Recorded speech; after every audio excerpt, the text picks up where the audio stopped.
SBC intervju, podcast kluba slovenskih podjetnikov. Lepo pozdravljeni v zadnjem letošnjem SBC-evem podcastu, v zadnjem SBC intervjuju. Moje ime je Katarina Matejčič in danes gostim prvaka NSI-ja, Mateja Tonina.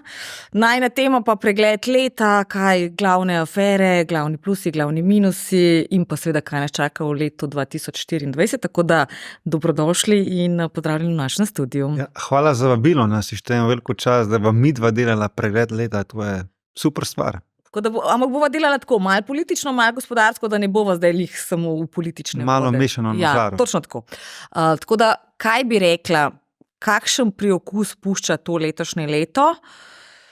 Saj, če gledamo neke globalne vplive, ni bilo lahko, ampak katero v zadnjih letih je pa bilo? Torej, kakšen je ta priokus ob koncu? Ravno pred dnevi smo imeli za sodelavci zaključek leta, pa smo se pogovarjali, kakšno je bilo pravzaprav to leto 2023 in moram reči, da kar na nek način je bilo vsem pri srcu, da bi ga čim prej pozabili, da to leto čim prej zapremo in odpremo nov list v novi knjigi 2024. Bi rekel, da je bilo to leto zelo zahtevno za Slovenijo. Sami vemo, da smo imeli številne naravne nesreče, največje poplave v zgodovini samostojne Slovenije, ki so prizadele številne Slovence. Predsednik vlade nam je pred enim letom, nekje decembra, obljubil, da bo leto 2023 leto reform. Torej prelomno. Prelomno leto, od teh reform ni ostalo nič, nismo prišli niti do reja od reform. V globalnem smislu je pa tudi precej zahtevno leto. Ob vojni, ki jo že imamo na evropskih tleh, to je v Ukrajini, so se stvari razplamtele tudi na Bližnjem vzhodu. Tako da je to leto 2023 bilo zahtevno za slovensko politiko, za Slovenijo kot tako in nenazadnje tudi za celoten svet. Pa vendarle nekaj ste omenili, da še ni bilo niti reja od reforme. Vseeno, ocena dela vlade v tem letu, to je prvo njihovo celo leto, lani so pač bile volitve, so imeli približno slabega pol leta po sestavi. Torej ocena, pa dejva biti konstruktivna opozicija, torej dejva pogledati nekaj minusov, pa tudi kakšen plus, kaj je bilo recimo dobrega v tem letu. Normalno, treba je stvari objektivno pogledati, pa če najprej se dotakneva dobrih stvari. Jaz mislim, da so bili tisti prvi odzivi na poplave vendarle dobri, da so bili nastavki zelo spodbudni, tudi opozicija je bila povabljena k pogovorom, dogovarjali smo se, da bomo stvari delali skupaj, da bodo predlogi, preden bodo šli v formalno proceduro v sam državni zbor, prišli tudi do opozicijskih strank, da bomo lahko na ne dali pripombe.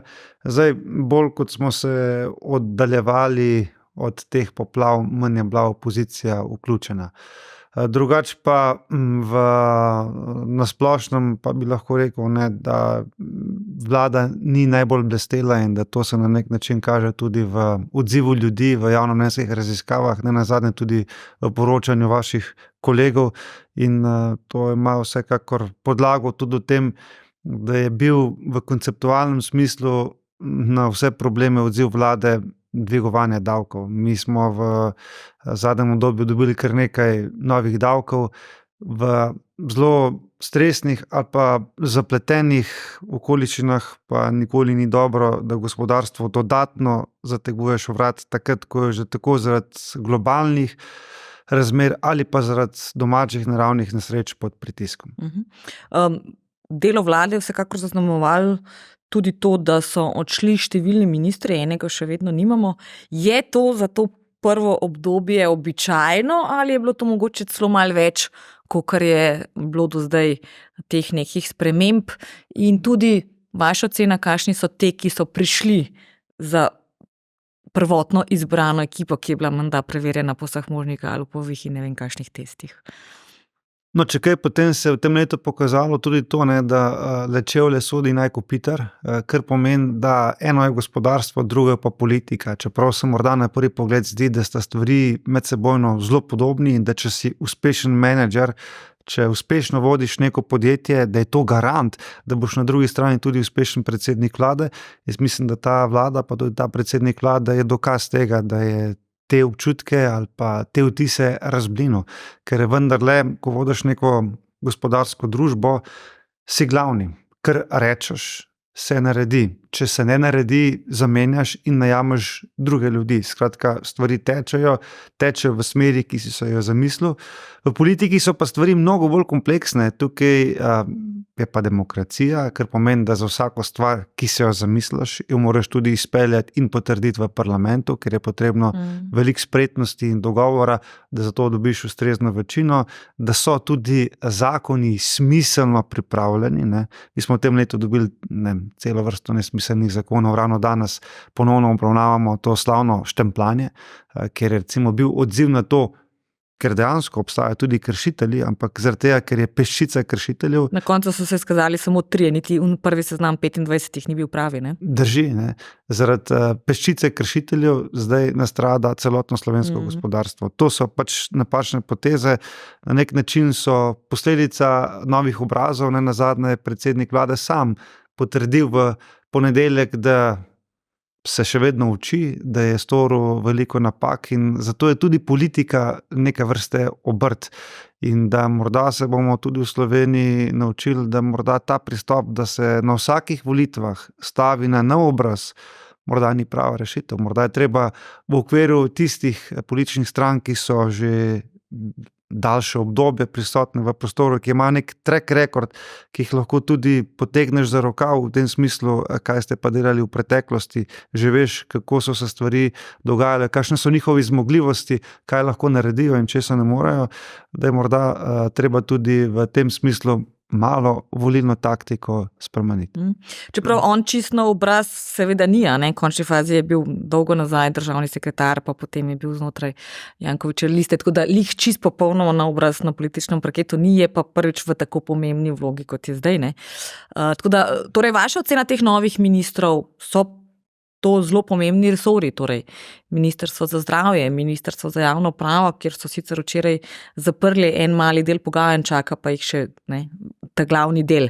V končni fazi Ministrstvo za kmetijstvo, glede na vse naravne nesreče. Je bil ta drugi izbor boljši ali slabši od prvega?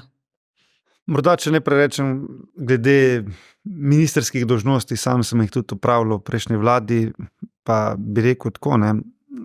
Prvič sem bil v parlament izvoljen leta 2011 in sem v parlamentu oddelal 3 mandate. Bil sem v parlamentu vse od navadnega poslanca, vodja poslanske skupine, šef najzahtevnejših komisij in odborov in na koncu tudi predsednik državnega zbora.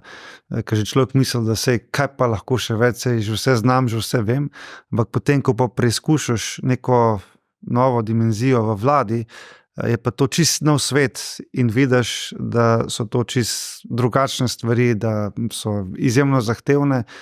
Zakaj vam to govorim? Zaradi tega, ker prav v teh takih primerih se kaže, kako pomembno je, da imaš tudi v političnem smislu neke izkušnje.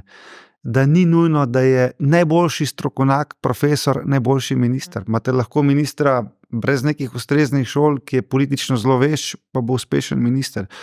In zato se mi zdi ključno, da na te ključne dolžnosti, ministerske, ključne funkcije v državi, predvsem pridajo ljudje, ki so se v preteklosti že izkazali na primerljivih pozicijah. To je najboljši garant, da bodo tudi uspešno opravili svoje naloge.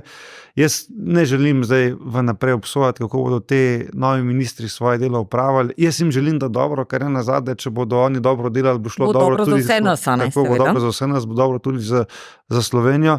Ampak zaenkrat pa bi rekel iz preteklosti, pa nisem preveč optimističen. Ne. Moram reči, da smo vse mi v Novi Sloveniji velike upe polagali v bivšega ministra Bešiča Loredana, ki je vendarle poskušal v ta slovenski sistem prinesti nekoliko več zahodnoevropskih konceptov, vse, kar se tiče zdravstva, tudi se odmakniti od teh socialističnih mastodontov, kot je ta zavod ZZZS, ne, ki še vedno na socialističen način planira celotno zdravstvo.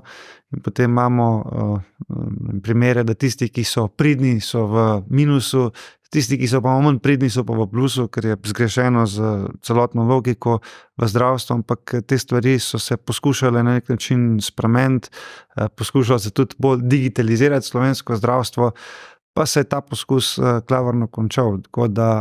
Je pa res, da ni bil prvi, a ne? Tako rekoč že vsaka vlada, vsaj zadnjih 10-15 let obljublja neke spremembe, pa do zdaj nismo prišli prav daleč, kar se tiče slovenskega zdravstva.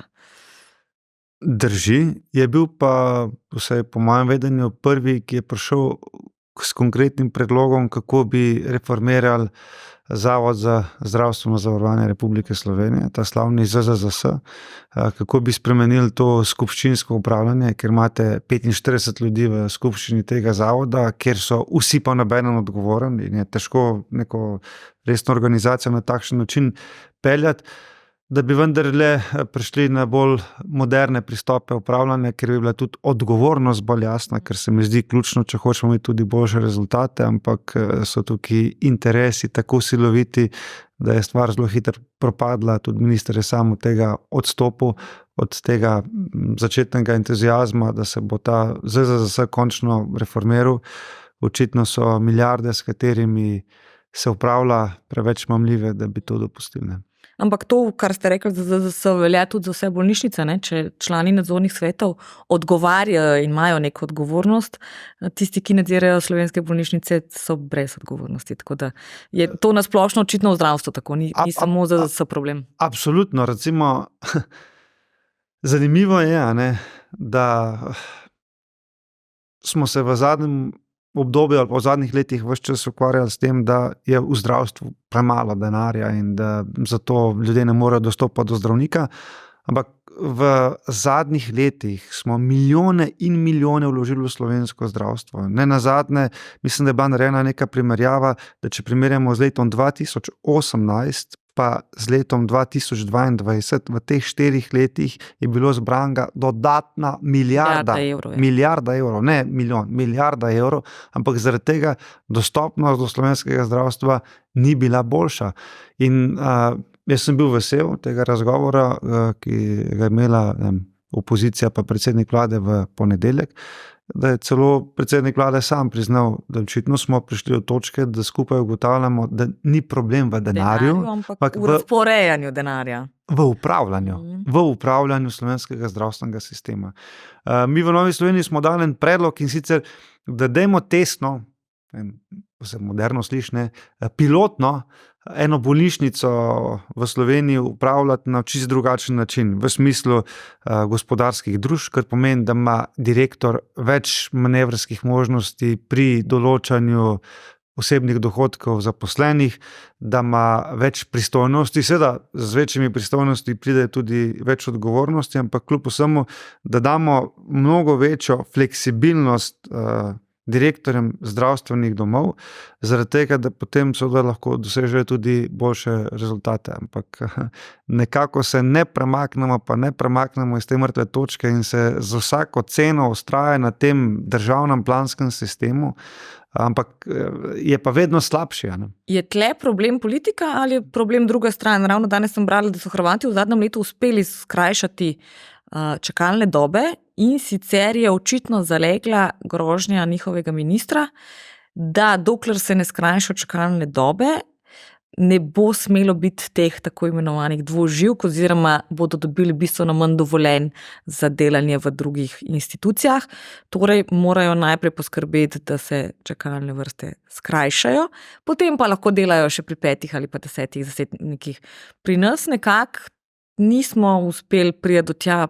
Vsi zdravniki so zelo odporni in uporni, tudi ta famozni 45. člen, to se njim zdi prisilno delo, kot pravijo, in danes se ponovno odloča o tem. Bi se dali z neko tako grožnjo pri nas kam priti? Hrvati so očitno uspeli. Absolutno. Jaz trdim, da je politika odgovorna in nosi največjo odgovornost, zaradi tega, ker politika določa okvir, določa sistem. In v Sloveniji je parola, ki vsi podpiramo, tudi v Novi Sloveniji, da smo za javno zdravstvo. Zdaj, bistveno pa je, kako kdo posameznik ali pa neka politična stranka javno zdravstvo razume.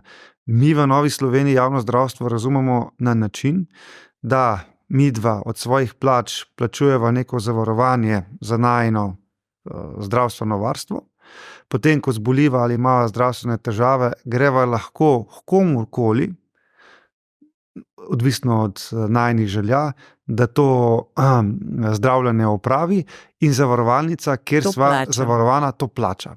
Zelo preprost sistem, ne, bi rekel, če malo banaliziram, če ta stvar funkcionira pri avtomobilih, kar pomeni, da ga lahko zavaruješ kjerkoli želiš in potem tudi ga peleš na popravilo kjerkoli želiš in zavarovalnica seveda to plača.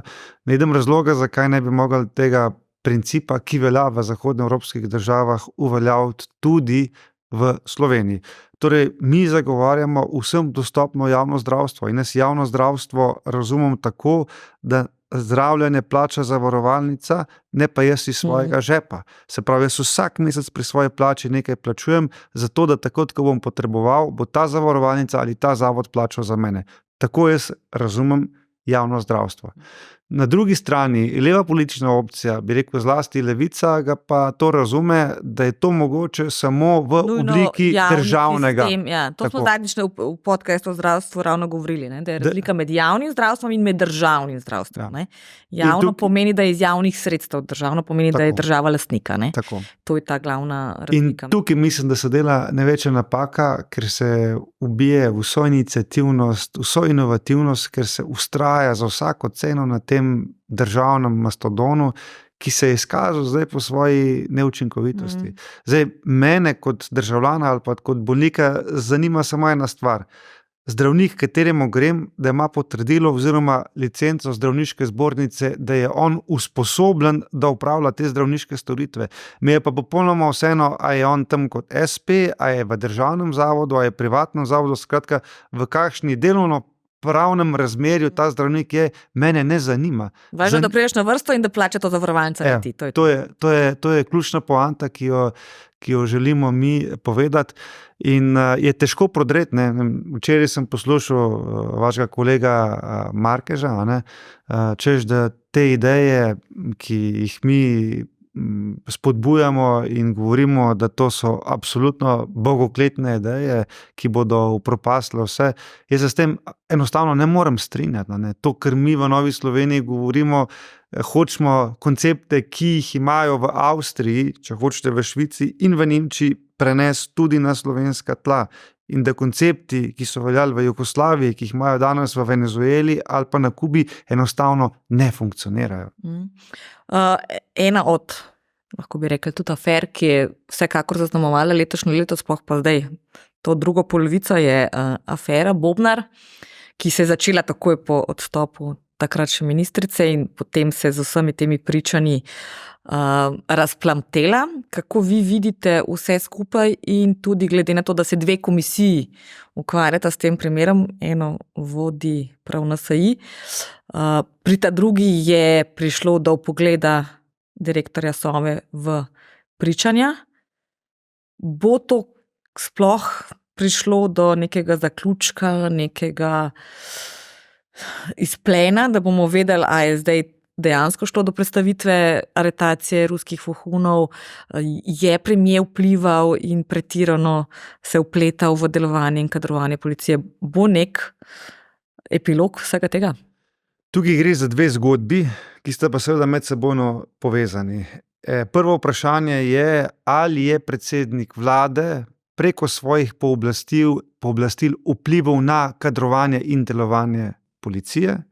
In druga zgodba, ki z tega izvira, je aretacija samih ruskih vohunov, ali je bila prestavljena zaradi tega, da bi ugodili predsedniku vlade pri proslavljanju nekih referendumskih rezultatov. Seveda, tudi glede števila ministrstev. Tako. Vsa veselja ali pa veselačenje seveda je super stvar, ampak če je pa pri tem lahko ogrožena državna varnost v tem smislu, da bi zaradi te predstavitve lahko te vohuni pobegnili ali pa bi storili še določene stvari, je pa problem. Ampak v temelju je pa tukaj vprašanje pravne države. In sicer Svoboda je na nek način zmagala ali pa če hoče dosegla takšen rezultat tudi zaradi tega, ker je obljubljala drugačno Slovenijo, ker je obljubljala pravno državo. In ta zgodba z nekdanjo ministrico Bobnarjevo je razblinila to podobo. In za nas kot politike je ključno, ali je tukaj pravna država bila ogrožena ali ne. Ali je tukaj predsednik vlade posegel na stvari v policijo, na katere nikoli ne bi smel. In zdi se mi z vidika demokracije, z vidika pravne države pomembno, da se te stvari razčistijo. Da se ve, ali predsednik vlade to sme ali ne sme, ker se bo s tem tudi postavil standard za vse nadaljne vlade. Jaz mislim, da zaenkrat stvari tečejo dobro, ne. Seveda pa potem bo pomembno, kakšni bodo zaključki, in če bodo zaključki negativni za predsednika vlade, bo to pomenilo, da bo mogel sam prevzeti politično odgovornost, ali pa bo to politično odgovornost morala terjati koalicija, ki ga podpira. Ker ukvarja se s primerom tudi KPK in tukaj preiskuje njegovo integriteto in podobno, in ravno v ponedeljek v intervjuju na nacionalno televizijo je rekel, da ni kršil svoje integritete, kar pomeni, da se ne počuti krivega, ne glede na to očitno, kaj bo KPK na koncu s svojim postopkom ugotovil. No, midva neverjetno oba vedela, da vsak preiskovanec bo zase rekel, da je nedolžen. Ne? Tako da predsednik vlade, jaz ga razumem, da je na poziciji, da ni naredil nič narobe, ampak dejansko bodo pa to ugotovile komisije, ki so za to pristojne. Ne? Na eni strani je zagotovo KPK, na drugi strani sta pa dve parlamentarni komisiji, ki bosta svoje povedali. Tako da bomo videli, zlasti bo pa zanimivo, kakšno bo potem politični zaključek vseh teh zgodb. Če prevertiva film malo nazaj na leto 2013, ja, začetek leta, ko je KPK prišla takrat z poročilom, to je dejansko pomenilo razpad takratne Janševe vlade. O finančnem stanju sicer dveh, ne? Ampak eden je bil župan, drugi je bil pa predsednik vlade, ampak posledica tistega takratnega poročila bila razpad koalicije. Se pravi, so koalicijski partnerji pritisnili na ga. Sami so podvzeli politično odgovornost, in če predsednik vlade ni želel sam sprejeti odgovornosti, so pač koalicijski partnerji odrekli podporo in je takratna vlada razpadla, ker je bila seveda škoda. In bo zelo zanimivo, kako se bo zdaj v primeru, da podobno poročilo izdelala KPK tudi v primeru gospoda Goloba, kakšno pozicijo bojo zavzeli sedanji koalicijski partnerji. Se mi zdi, da v preteklosti so tukaj, treba reči, stranke postavile kar visok standard. Vas je ravno zaradi tega, kar so zdaj omenila, presenetila izjava gospoda Janše, ki je rekel, da KPK nastavlja in odstavlja leve vlade. Ravno kar so povedala, leta 2013 padla njegova, torej desna vlada. Odkje zdaj ta premik, novo vodstvo KPK odstavlja leve vlade, ali je to 10 let kasneje, pa so se stvari spremenile? Neverjetno ste slišali ali pa prebrali tisto moje slavno pismo, v katerem sem napisal, da obstaja precej dokazov, kako SDS in pa Svoboda medsebojno v zakulisju sodelujeta. In zato obstajajo čisto strateški razlogi. Ne? In strateški razlog ali pa argument Janeza Janše je, da se Robert Golob ohrani v relativno dobri kondiciji.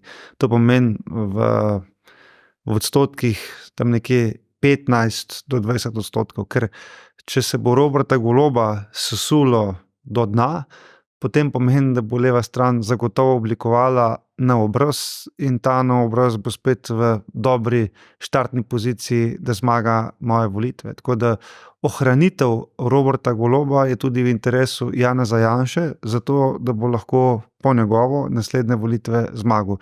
In v teh okoliščinah je potrebno razumeti tudi te izjave predsednika SDS-a, in v teh okoliščinah je treba razumeti tudi nekoliko mehkejšo politiko SDS-a do same Svobode. Še mislite, da to sodelovanje v tem trenutku obstaja, ker od tega vašega pisma je že kar nekaj časa, takrat so bili neki konkretni dogodki, ki bi morda lahko še dodatno nakazovali na to, zdaj so se stvari mogoče malo umirili, razen da so precej prijazni eni do drugega.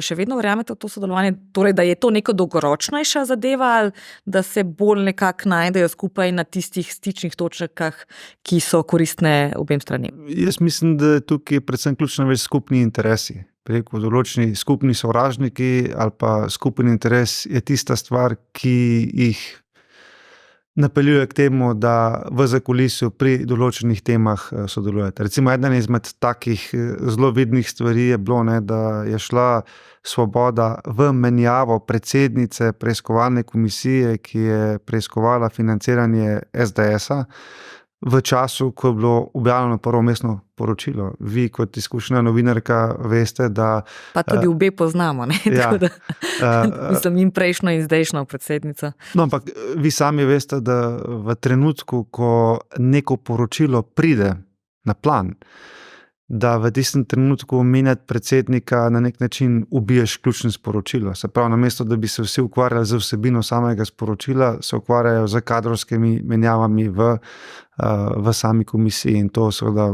odvzame tudi pomembno koncentracijo ali pa samo pozornost na vsebino tega poročila. Ne. Torej, kaj je bilo prej? Najprej izključitev Pašek Šetinčeve, pa potem zamenjavo v komisiji, ali so dejansko z mislijo na zamenjavo v komisiji izločili njo, ker to bi bil pa kar dober trik, šah s 3 potezami razmišljanja vnaprej.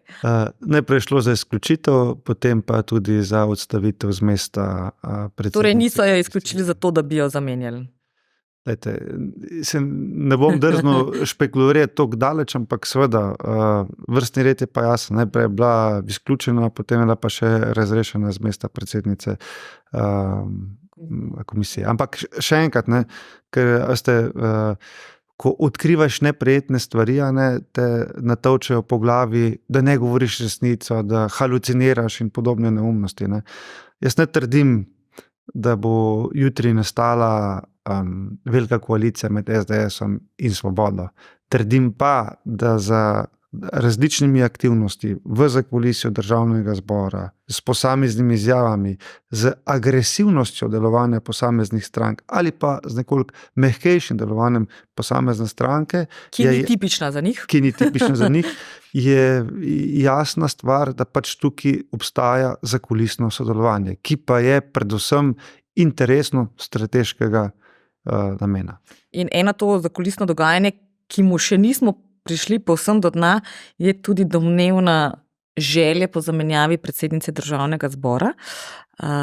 Gospa Klakočar Zupančič je rekla, da premier Golob ni izrecno zahteval njenega odstopa. Vi ste v tem pismu tudi namigovali na to, da se tukaj nekaj dogaja. Potem so bile celo špekulacije, da je Gibanje Svoboda prišla do vas in do SDS-a malo potipati. A bi bilo dovolj glasov za njeno zamenjavo? So prišli do vas? Ste se pogovarjali o tem, da bi jo zamenjali in zakaj? Tukaj ni bilo nobenih špekulacij. Jaz sem sam povedal golo dejstvo, resnico. Najprej je predsednik SDS-a, mislim, da v oddaji pri gospodu Slaku povedal, da so jih kontaktirali poslanci Svobode ali bi bili pripravljeni podpreti razrešitev Urške Klakočar Zupančič. Mislim, da nekaj tednov ali pa vsaj nekaj dni kasneje sem tudi jaz v neki priliki povedal, da so tudi mene kontaktirali poslanci Svobode ali bi bili pripravljeni to stvar podpreti. Poanta je bila pa v tem, da so bili seveda z delovanjem same predsednice Državnega zbora nezadovoljni in da so iskali čim širšo podporo zaradi tega, da se jim ne bi zgodil podoben scenarij, kot se je nam zgodil v prejšnji vladi, ko smo seveda poskušali zamenjati bivšega predsednika Državnega zbora Zorčiča, pa smo bili za nekaj glasov prekratki, tako da oni so se predvsem poskušali izogniti temu scenariju. To pomeni, da so šli najprej na koalicijo, pa potem še k vam, ne samo k vam. Ker nekako je bilo razumeti, da so bolj na opozicijski strani tipali, kakor pri svojih zaveznikih v bistvu. V nekem naravnem pozicioniranju je jasno, da kar se tiče kadrovskih stvari, bo opozicija vedno podprla razrešitev nekega ministra ali pa razrešitev nekega predsednika Državnega zbora. Neka logika političnih razmerij. In moja ocena je seveda, da so poskušali oni si tukaj zagotoviti trdno podporo opozicije, zato da ne je bilo kakšnega pretiranega političnega kravala in potem s tem samo še seznaniti, po moji oceni, svoje koalicijske partnere in zadeva bi šla gladko naprej. Ne. In vi ste jim zagotovili vseh Mi jim nismo nič zagotovili, ker smo rekli, da se mi v te koalicijske spletke ne bomo mešavali, da to je stvar koalicije in naj se koalicija, ker ne potrebuje naših glasov, sama ima trdno večino in naj sama razrešuje te njihova kadrovska razmerja in te njihove spletke. Skratka, jaz sem rekel, naj se v te stvari ne vpletajo in ne vmešavajo, da to je njihova stvar. Kaj se pa torej dogaja na desni sredini? V zadnjih tednih je bilo veliko govora o tem, kako se bo odločil gospod Logar, bo šel v svojo stranko, bo kandidiral na katerih koli volitvah, v kakršni koli obliki. Vi ste od njega za evropske že dobili ne. Kaj on prinaša na to levo sredino? Rekli ste, gospod Janša se boji novega obraza na levi sredini, lahko on pri vas malo vse skupaj premeša in zamaje.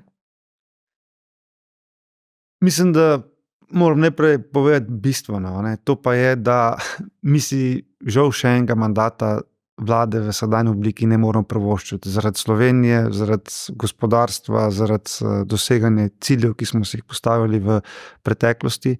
Zato sem jaz prepričan, da mi nujno potrebujemo desno-sredinsko vlado.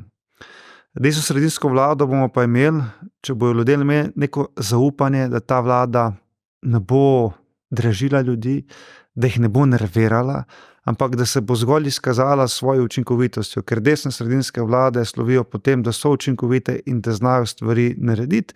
Ljudi so po preteklosti prestrašile z morda nesmiselnimi ideološkimi boji ali pa z STA-ji, evropskimi tožilci, skratka z nebistvenimi stvarmi, ki so nam jemale energijo. In če bomo v prihodnjih letih oblikovali neko tako zaupanje med ljudmi, da bodo verjeli, da je desno-sredinska vlada lahko učinkovita in da ne bo nervirala ljudi, potem jaz mislim, da je to recept za zmago. In zato mi v Novi Sloveniji govorimo, da je treba najprej prenoviti desno sredino. Mi moramo sami pred svojim pragom počistiti, mi moramo sami sebe prenoviti in ljudem sploh omogočiti, da bojo lahko nas izbrali. In zato je bila naša ključna poanta, da moramo ponuditi kandidata za predsednika vlade, ki bo imel te elemente, o katerih sem prej govoril, predvsem pa, ki bo sposoben dobiti tudi podporo z druge strani.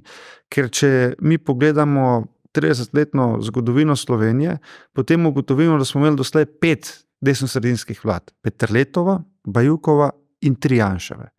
In vsaka od teh 5 vlad je potrebovala tudi podporo z druge strani. Peterle, na primer, je potreboval Zelene. Bajuk je potreboval poslanko Desusa pa nacionalne stranke. Pa bila je tudi zelo kratkega daha. Ja. Janša je potreboval Desus, SMC, državljansko listo. In zato je treba stvari že zdaj v strateškem smislu nastaviti na način, da bo kandidat za predsednika vlade desne sredine sposoben povezati desno sredino in dobiti tudi podporo z druge strani. In to moramo začeti danes delati, zato da bomo lahko pripravljeni leta 2026, ko bodo morda takrat redne volitve. Je torej to, gospod Logar, vi ste rekli, da v koalicijo z SDS-om greste, vendar ne, če bo premier gospod Janša. To pomeni, da je treba najti, vi verjetno saj zaenkrat javnomnenjske raziskave ne kažejo, da bi dobili dovolj, da bi lahko ponudili oziroma da bi bil vaš, kdorkoli bo takrat povabljen za sestavo vlade. Je torej rešitev, da on zmaga, on dobi mandatarsko opcijo, vzame v svoje zraven, pa še koga z drugega pola. Rešitev je zelo preprosta, bi rekel. Nova Slovenija zmaga in je marsikakšen problem rešen. Ampak do tam je še dolga pot in zaradi tega smo seveda mi razmišljali o različnih strategijah. Prva izmed takšnih je bila, da sem predlagal, da bi mlajši del desnosredinskih politikov oblikoval skupno listo, ki bi bila sposobna zmagati evropske volitve in s čimer bi predvsem oblikovali političen kapital za to, da bi lahko 2026 na onih volitvah ponovno zmagali.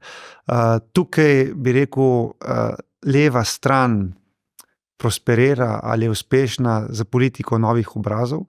pred vsakimi volitvami ponudi nov obraz in je to neke vrste zmagovalna kombinacija.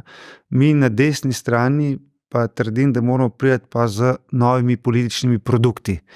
In ta nov politični produkt sem si zamislil v smislu, da bi naredili neko predvolilno koalicijo v prihodnost usmerjenih desnosredinskih politikov, ki bi bila sestavljena iz večjih strank, iz različnih politikov, predvsem pa bi bilo zelo jasno sporočilo, da ima potenco, da zmaga in s tem bi lahko marsikaj obračal na drugo smer. In recimo, tak primer bodo te evropske volitve, kjer je bila moja ideja, da bi šli skupaj z Logarjem in z SLS-om.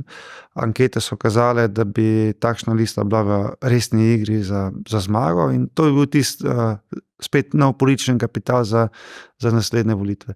Zdaj, gospod Logar se je odločil drugače, da ga ta stvar v tem trenutku ne zanima, jaz to lahko zgolj spoštujem. Se mi pa zdi ključno, da se čim prej odloči, ker to cincanje se mi zdi, da jemlje njemu kredibilnost, pa na nek način tudi ustvarja zmedo na sami desni sredini. Tako da jaz ga vsekakor spodbujam, da čim prej pove, kaj se bo zgodilo. Ja, da čim prej ustanovi svojo politično stranko, da čim prej naredi svojo poslansko skupino, ker potem bodo tudi razgovori, dialogi, oblikovanje, če hočete, snovanje novega političnega produkta mnogo lažje, kot je pa danes, ker so stvari nejasne in tudi nejasna sporočila prihajajo. Na eni strani trdi, da je že 23 let član SDS-a, da si želi nadaljevati s delom tam, da so reakcije stranke prekomerne, na drugi strani pa poslušamo stranko, da vse stvari peljejo v smeri ustanovitve nove stranke. Skratka,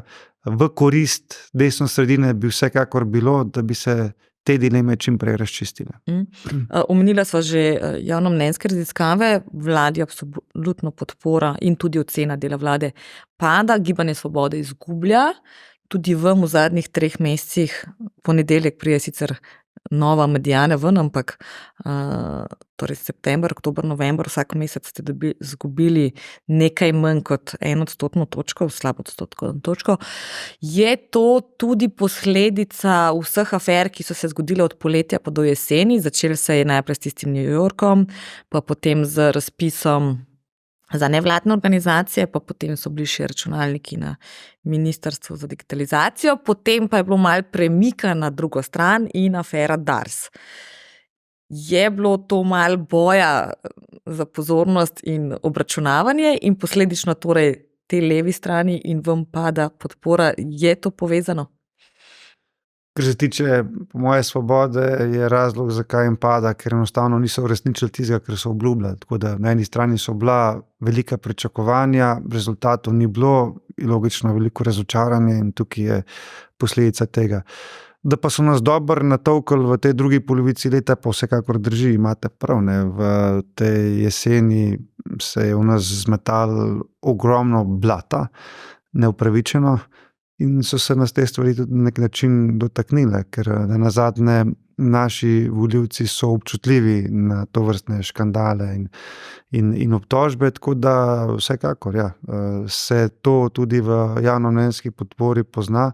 Tako da bi rekel, vse tisto, kar smo v opoziciji pridelali, ker so nam javnomnenjske ankete po izračunih mandatov kazale tam 10 do 12 mandatov že, to so te afere odplakane, tako da smo nazaj tam, ker smo začeli na 7-8 mandatih, to je to, ki jih imamo danes in bo ponovno začeti treba delati od novega, se pravi, trdo. Pa, če pa se dotaknem teh afer, potem pa lahko rečem, da kaj pa imajo, kaj pa so dokazali. Meni je najbolj smešno, recimo, če se dotaknem afere, tako imenovane afere Dars, da je bil gospod Hajdinjak obtožen za stvari, ki se še niti niso zgodile. Mi smo bili v prime time slovenskih oddajah obdolženi, da naj bi imeli neke provizije za razpise, ki se še niti niso zgodili. Ker je bilo pa še 3-krat bolj smešno, na nek način tudi tragično, da so se pa okrog teh zgodb pojavljali ljudje iz SDS-a.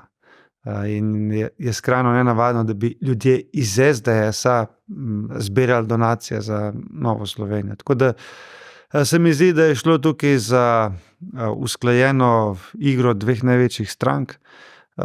Zakaj? Bi rekel, največji vladni stranki je šlo zelo na živce, da smo mi v drugi polovici leta izjemno intenzivirali naše delo v komisijah, ki jih vodimo, v Komisiji za nadzor javnih financ, ki jo vodi kolega Jernej Vrtovec. Sami ste omenili številne nepravilnosti in čudne stvari, ki so se dogajale. Komisija za nadzor obveščevalnih in varnostnih služb, ki jo vodi kolega Žakelj. Vse te stvari so šle vladajočim zelo na živce in glede na to, kdo so ključni svetovalci v sedanji vladi, je bilo jasno, da jih bomo slej ko prej, bi rekel po domače, fasali nazaj.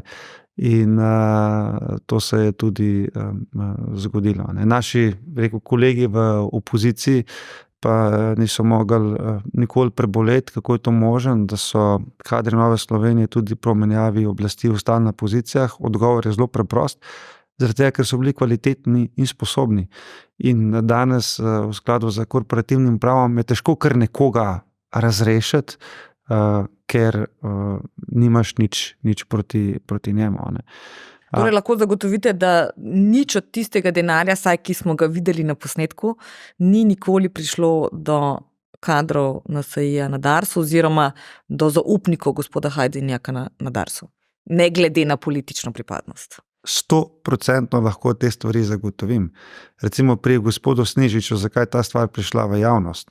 Ja, zaradi tega, ker ta domnevna skrita priča ni prišel do posla, ki mu ga je gospod Snežič obljubil. Celo več, niti ni prišel do gospoda Hajdinjaka. Torej, njemu se je očitalo nekaj, kar se ni zgodilo in ker ni bil omogočen dostop do gospoda Hajdinjaka.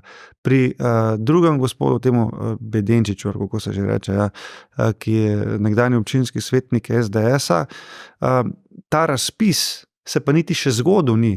Niti ne obstaja, tako da rekel, kakorkoli stvari zlagate skupaj, denar sploh ni mogel priti do gospoda Hajdinjaka ali pa do njegovih zaupnikov. Ampak še enkrat, rekel, to je bilo klasično politično obračunavanje.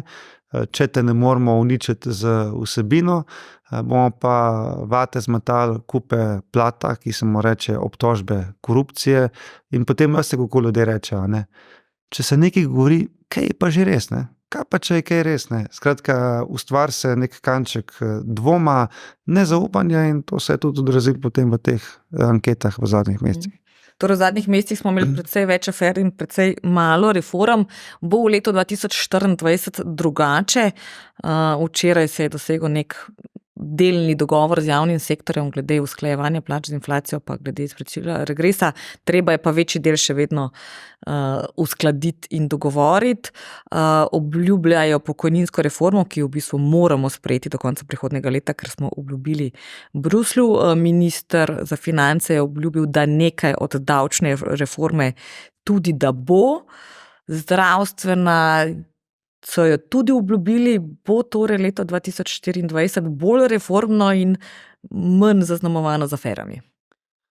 Jaz si pri tej vladi ne upam nič napovedati. Počakamo in bomo videli, ampak me pa skrbi sam koncept, na kakšen način oni pristopajo k težavam in problemam, pa če se ne predotakne samega gospodarstva, ne.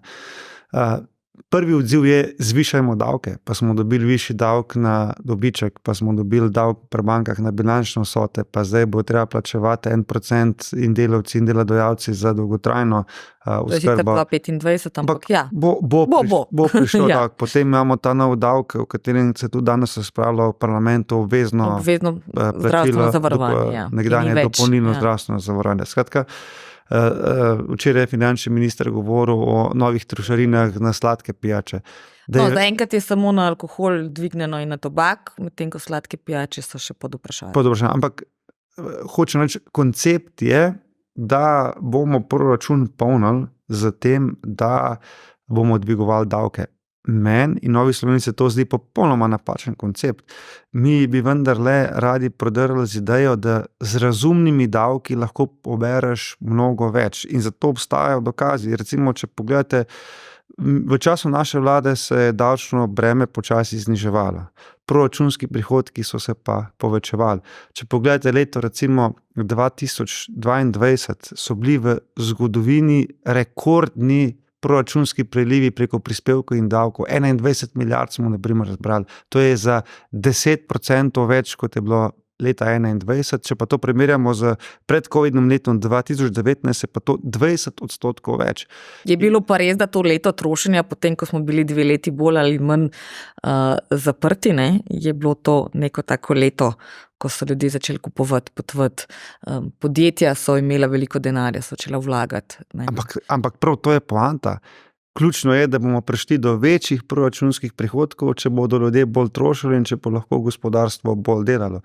Tako da namesto višjih davkov bi mogli razmišljati, kako davčno breme znižati, zlasti pri obdavčitvi plač, predvsem pa kako debirokratizirati stvari, da če ima nek podjetnik neko idejo, da jo lahko čim prej realizira, ker to pomeni, da bo on zaslužil, da bo država proračun dobil prihodke, ne pa kako ga bomo še dodatno zbirokratizirali z raznimi štempljanji in podobnimi stvarmi. Tako da tukaj recimo pri gospodarstvu me konceptualno skrbi, da gre v napačno smer. Druga pomembna stvar, ki je pomembna za gospodinjstva, za državo, pa tudi za gospodarstvo, je cena energije, energetika.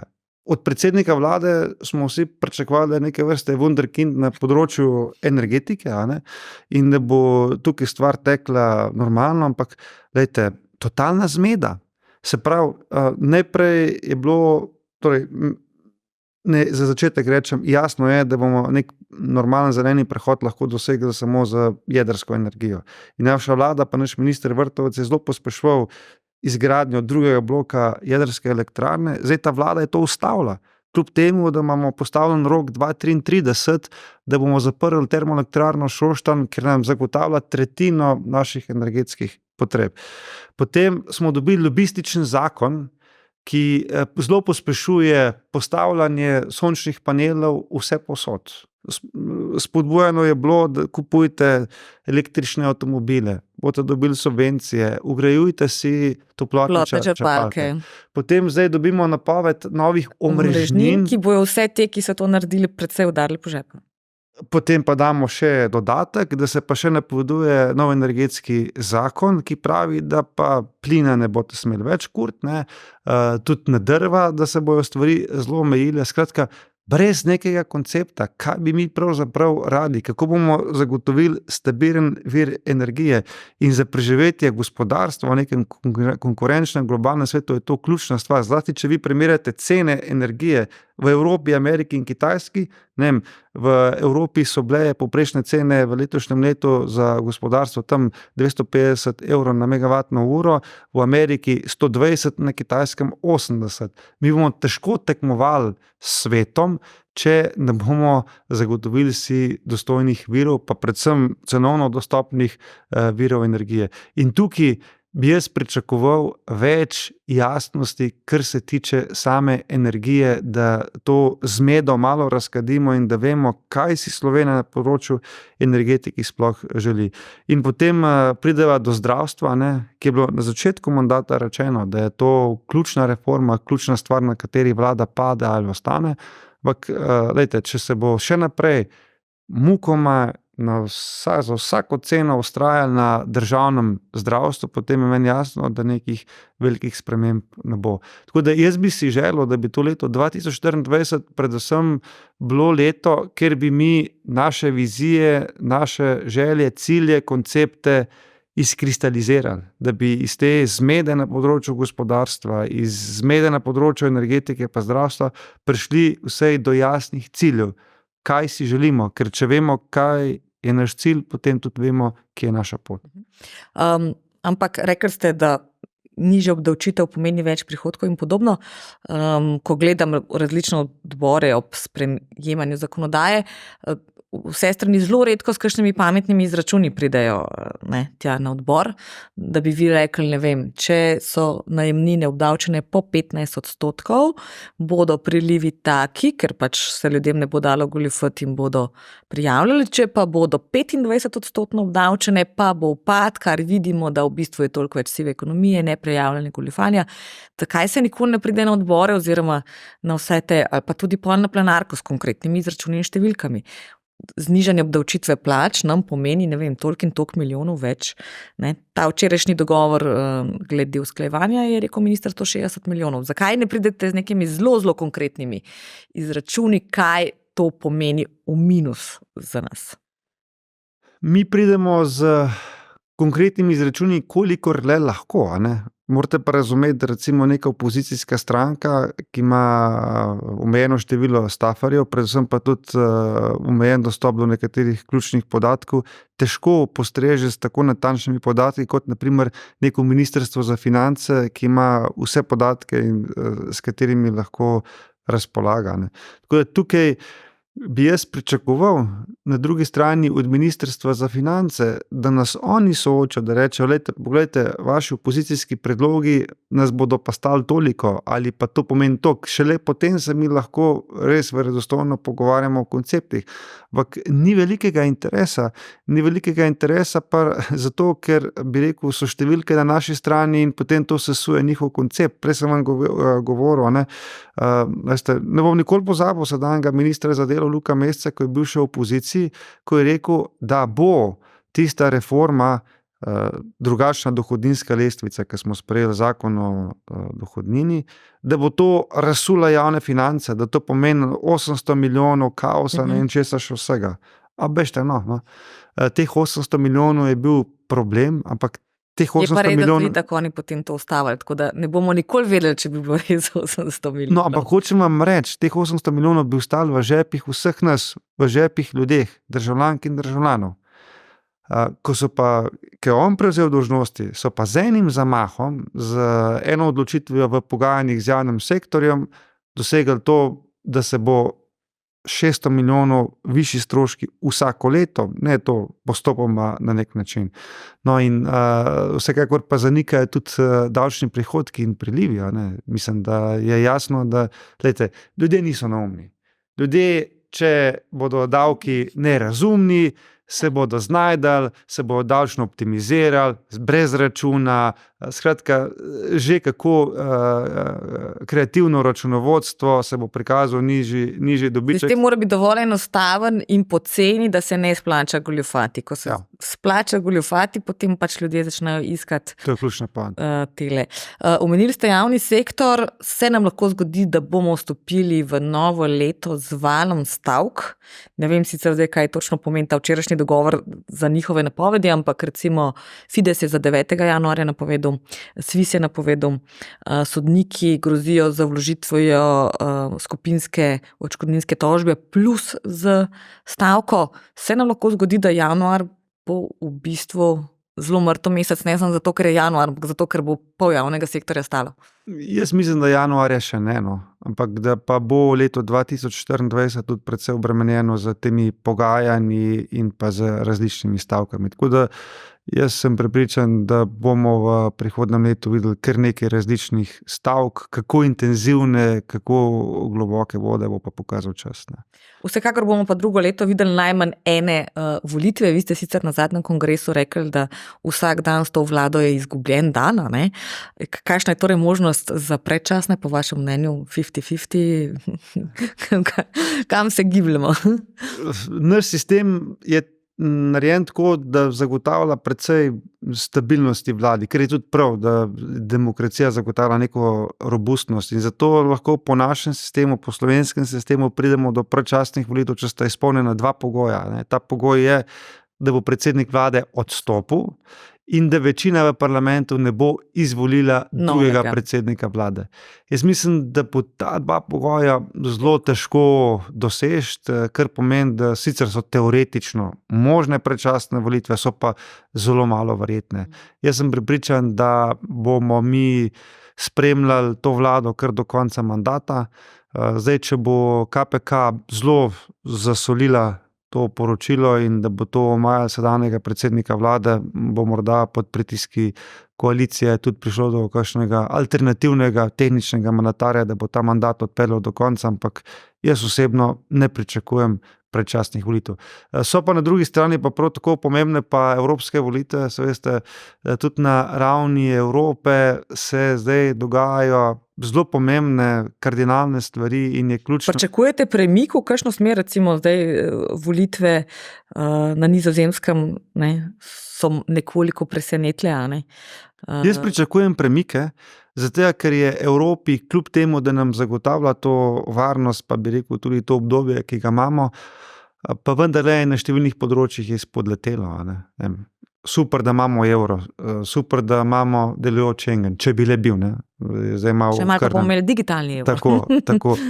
Vsekakor je treba priznati, da Evropa nam je prinesla precej varnosti in tudi udobja v naših življenjih. Ampak kljub vsemu je pa spodletela na nekih točkah. Najprej rečem pri zelenem prehodu, pri upravljanju migracij in tudi pri varovanju našega evropskega načina življenja. Pri zelenem prehodu je šla Evropska unija totalno brezglavo, zlasti primerjalno z nekaterimi drugimi deli sveta. Veste, če celotna Evropska unija ustvari 10% vseh globalnih izpustov CO2, tudi če zapremo vse tovarne, če se nehamo voziti z avtomobili in če gremo nazaj v luknje, jame, to ne bo rešilo globalnega sveta. Bomo pa mi potopili samega sebe. Na drugi strani pa Kitajska v vsakem tednu zgradi 2 novi termoelektrarni. Tako da s takšnim zelenim prehodom ne bomo rešili ne sveta, lahko pa potopimo sebe in se mi zdi, da tukaj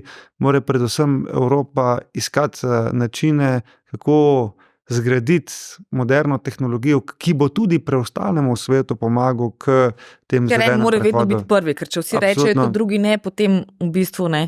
Nikoli ne bo nobene spremembe. Ampak tudi ta, ki je prvi, mora na dolgi rok preživeti. To je ključna poanta. Pri migracijah, Ravno to sem hotela vprašati, verjetno bo prihodnje leto, ko se začne predvolilna kampanja, v mnogih državah migracije tudi pri nas zelo pomembna tema. Zdaj je bil ta teden sicer dosežen dogovor na EU ravni, kar za nas pomeni 126 migrantov, če se ne motim, letno, oziroma 22,000 na vsakega, če ga ne sprejmemo, kar ni prav veliko.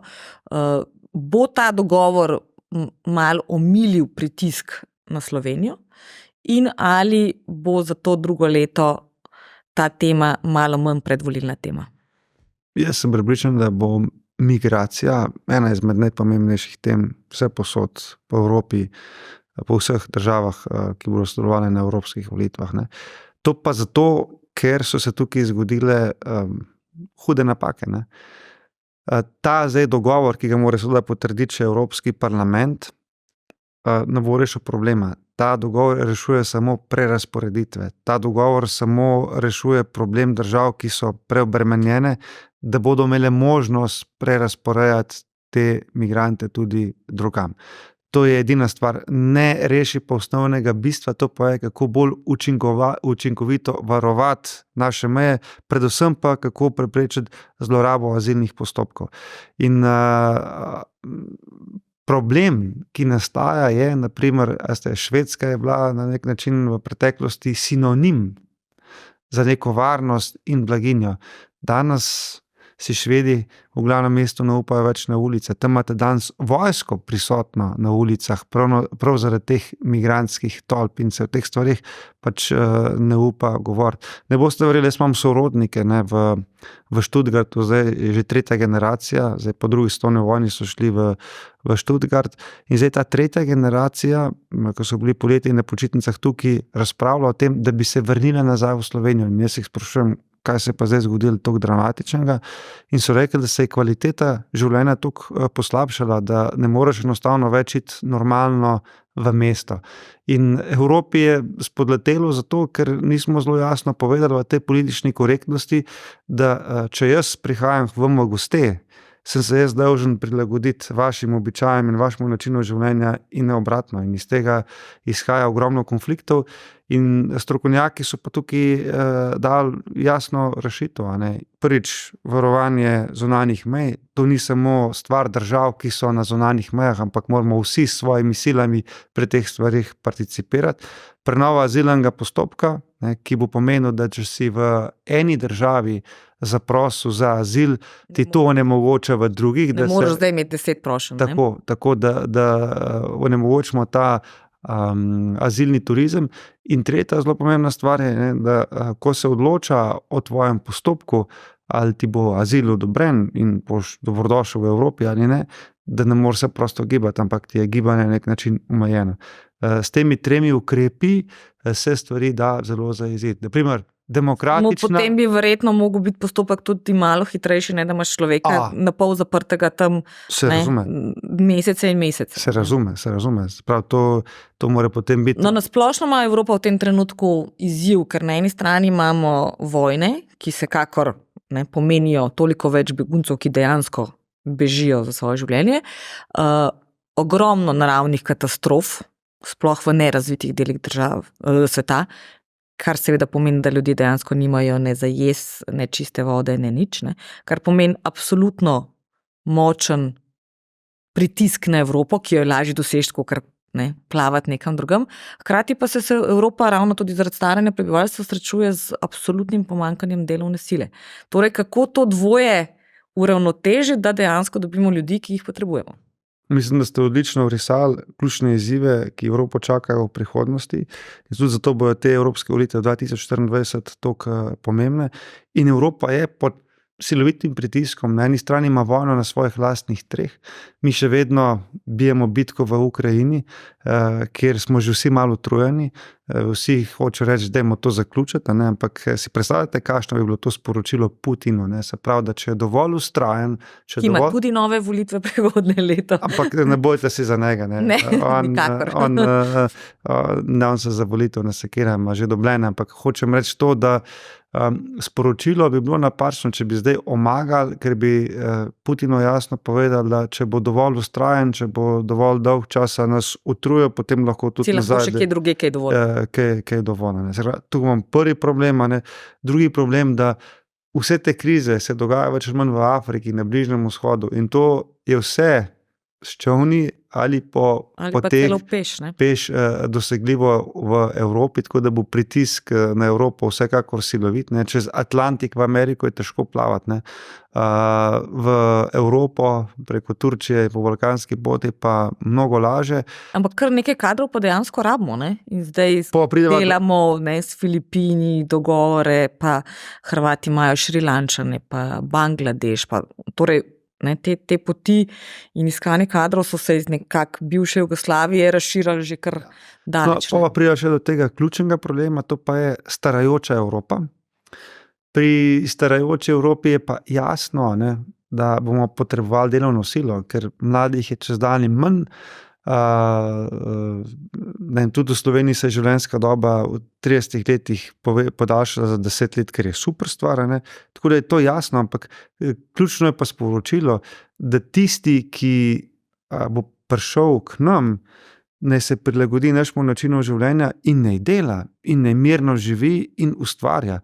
In take potrebujemo, ne pa take, ki bodo prišli izkoriščati našo velikodušnost ali pa solidarnost. Skratka, mi ne potrebujemo tistih, ki bodo izkoriščali in dodatno obremenjevali naših socialnih blagajn ali pa, če hočete, sistemov, ker bo že ob tako starajoči družbi to samo še dodaten večji pritisk. Krvavo pa potrebujemo ljudi, ki so pripravljeni delati in nam pomagati k našim skupnim uspehom. Da končava na kratko še z napovedjo do 2024, za 2023 ugotovila, da ni bo zdaj lih rožnato leto. Glede na vse okoliščine, vse, kar nas v tem trenutku obdaja, je težko tudi reči, da bo prihodnje leto Indija Koromandija, in da bo vse drugače, pa vendarle vaša kratka napoved, bova to zaključila optimistično ali ste bolj na pesimistični strani? Jaz sem po naravi optimista. Želim vsem nam, samo da bomo zdravi, ker če smo zdravi, potem tudi na nek način najdemo z vztrajnostjo pot do rešitev. Ni prvič, da je Evropa pod silovitimi izzivi in preizkušnjami, sam spomnim vse, kakšne preizkušnje Evropa dala vse skozi v 20. stoletju. Kar se ne neha, kar vsak let je neki. Ja. Eden izmed mojih kolegov je rekel, ker sem že mislil, da hujš od korone pa ne more biti. Je prišla vojna v Ukrajini, in tako naprej, potem lahko skozi stopnjujemo, ampak se pravim, zdravje je tista ključna osnova, če nam bo to služilo, potem bomo tudi vse ostale izzive razrešili. Tako da dajmo vsi skupaj skrbeti najprej za naša lastna zdravja in bo vse v redu. Pa tudi še nekaj medsebojnega razumevanja in prijaznosti enega do drugega. Absolutno je to. Imam to srečo, da zaradi službenih stvari prepotujem kar nekaj sveta in vedno, ko letalo pristaja tam sprednjo s karavankam, ti mora srce zaigrati, ker je Slovenija res lepa, kakorkoli stvari obračamo. In edina stvar, ki jo potrebujemo še, da smo malo bolj prijazni drug do drugega, ne večkrat rečemo, takrat, ko se bomo medsebojno spodbujali, takrat, ko si bomo veselili uspehov drugega. Če bo vam uspelo, bom tudi jaz bogatejši, ker bomo kot družba bogatejša. Če bomo enkrat prišli do te sproščenosti, potem je samo modro nebo omejitev. Da ne bo sosedova trava vedno bolj zelena in veliko škodoželja in zavisti ob tem. Najlepša hvala za vaš čas, za to, da ste bili zadnji gost v letu 2023. Hvala tudi vam za priložnost.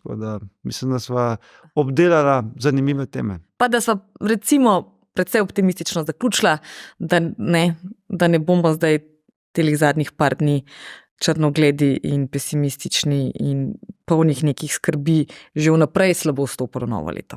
Res je. Hvala lepa. Kot rečeno, zadnji SBC podcast, SBC intervju. Hvala, da ste bili z nami, vabljeni k ogledu in poslušanju in seveda tokrat pa res vse srečno, dobro, zdravo, veselo in optimizma polno v letu 2024. SBC intervju, podcast kluba slovenskih podjetnikov.